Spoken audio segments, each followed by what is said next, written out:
నమస్కారం NS news కి స్వాగతం నా పేరు ఉషా ముందుగా ముఖ్యాంశాలు కాకినాడ జిల్లా జగ్గంపేట నియోజకవర్గం కిర్లంపూడి మండలం భూపాలపట్నం గ్రామంలో గత కృషితో అంతఃకరణ శుద్ధితో గ్రామస్తులు అందరినీ మన్నన పొందుతూ విధులు నిర్వహిస్తున్న గ్రామ సచివాలయం సిబ్బందికి మరియు స్టాంపు వార్డ్ మెంబర్స్ అందరికీ తెలుగుదేశం పార్టీ కిర్లంపూడి టీడీపీ మండల అధ్యక్షులు వీరంరెడ్డి కాశీబాబు శాలువాతో సత్కరించి పూలమాలలు వేసి సన్మానించారు.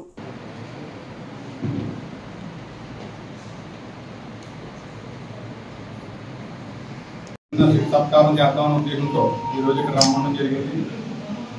వాళ్ళు ఇక్కడికి మన పని వచ్చినప్పుడు సచివాలయం వ్యవస్థ ఏర్పడిన ఫస్ట్నే మన భూపాలపట్నం వచ్చి మన గ్రామంలో చాలా కరోనా టైంలో కూడా పీక్ టైంలో కూడా బాగా పనిచేసి మన గ్రామానికి ఏ విధమైన ఇబ్బంది లేకుండా చేశారని వాళ్ళని ప్రత్యేకంగా అభినందిస్తూ ఇప్పుడు వచ్చిన కొత్త స్టాఫ్ కూడా అదే రకంగా పనిచేయాలని మన భూపాలపట్నం గ్రామ ప్రజలందరూ కూడా బాగా పనిచేసి మంచి పేరు తీసుకురావాలి మన గ్రామానికి అని చెప్పి కోరుకుంటూ, అలాగే ఇక్కడ పనిచేసినప్పుడు కూడా చిన్న చిన్న ఒడిదుడుకులు కూడా ఉంటాయి.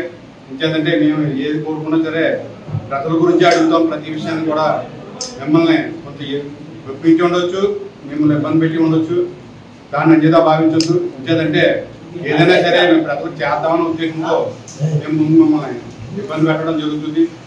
అయినా ఇక్కడ చాలా దిగ్విజయంగా పనిచేసి మనకి ఏ విధమైన ఇబ్బంది లేకుండా చాలా పీక్ టైము అప్పుడు గవర్నమెంట్ వేరే ఉండేది, నేను సర్పంచ్ని వేరే ఇక్కడ, అయినా సరే వాళ్ళు నాకు పూర్తి సహకారం చేసుకుని ఏ విధమైన ఇబ్బంది లేకుండా ఇంకేదో నేను జడ్పీటీసీ చేశాను కాబట్టి నాకు పూర్తి అవగాహన ఉందన్న ఉద్దేశంతో వాళ్ళు కూడా ఇలా పూర్తి అవగాహన చేసుకున్నాను. ప్రతిదీ కూడా నాకు చెప్పి చేసేవాళ్ళు అదే రకంగా నన్ను ముందుకు నడిపించారు. కాబట్టి వారు ప్రత్యేక అభినందనలు తెలియజేసుకుంటూ ఇక్కడ వచ్చే పెద్దలందరూ కూడా నమస్కారాలు తెలియజేసుకుంటూ సెలవు తీసుకుంటాను.